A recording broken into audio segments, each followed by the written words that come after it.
Have you ever suddenly felt the urge to dance? Maybe you were in the shower having your own private rock opera. Maybe you were cooking dinner and the spirit of dance took over. Maybe you led an entire village to uncontrollably dance for months on end in what can only be described as history's worst flash mob. That last one likely wasn't you, but this did happen multiple times between the 14th and 17th century, most notably in Strasbourg, France in 1518. Was it mass hysteria? Was it poison? Or possibly, in the famous words of Chandler Bing, yeah, either that or Gloria Estefan was right. Eventually the rhythm is going to get you. let's find out. Hello again, my name is Steve and welcome back to Unbelievable History. Thank you to everyone who watched the last video and a special thank you to everyone who liked and subscribed. I would love for you to do the same with this video, but only if I've earned it. You decide. As I previously stated, this event takes place in 1518 in Strasbourg, France. One fateful day in July, a woman named Frau Trophia walked out of her home and just began silently dancing in the street. And she couldn't stop. She continued twirling and shaking and gyrating on and on until exhaustion kicked in and she collapsed. It should have been over then, but as soon as she was rested enough to continue is what she did. Frau Trophia went on in this manner for days, and soon enough, several dozen townfolk had joined her in the eternal quest to get down. This went on for weeks, and as you can imagine, it began to worry the city's authorities. They had every right to be worried, as many of the dancers had been going at it so furiously that they wore through their shoes and were beginning to injure their feet. Injuries weren't enough to stop this 16th century silent disco, so the town leaders decided to make it a not-so-silent disco, ironically in hopes to calm things down.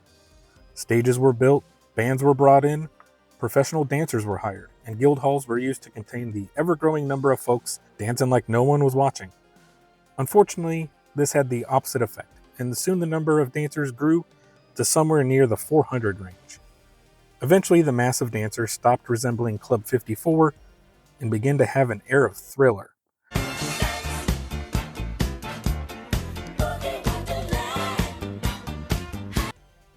Many of the dancers succumbed to exhaustion and collapsed. Quite a few were even less lucky, and unfortunately died from stroke or heart attacks brought about by endless boogieing.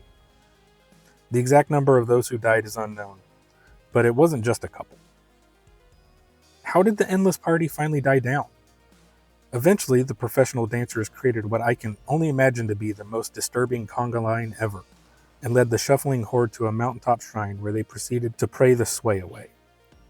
Slowly, the dancing dwindled down and the party was finally over sometime in September. You heard me. September.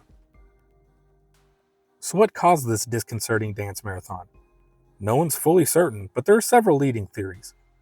The theories at the time, back when modern medicine was at its finest, were that the dancers were either possessed by demons or they had, wait for it, overheated blood.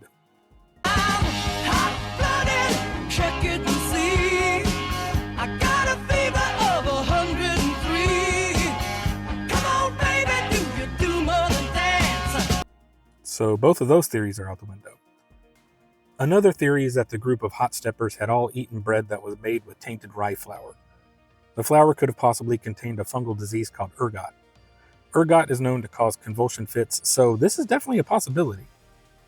The last and most accepted theory is that this was a case of mass hysteria.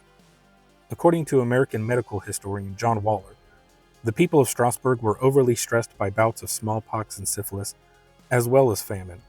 There was a local folktale that anyone who did not honor Saint Vitus, the patron saint of dancers and epileptics, would suffer a curse and would force them to dance.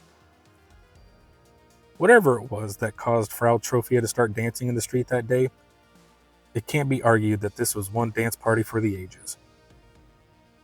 Thanks again for watching this episode of Unbelievable History. Comment down below which theory you believe started the Strasbourg sock hop, and don't forget to like, subscribe, and share with all your friends. Now, if you'll excuse me, I gotta go practice my dance moves.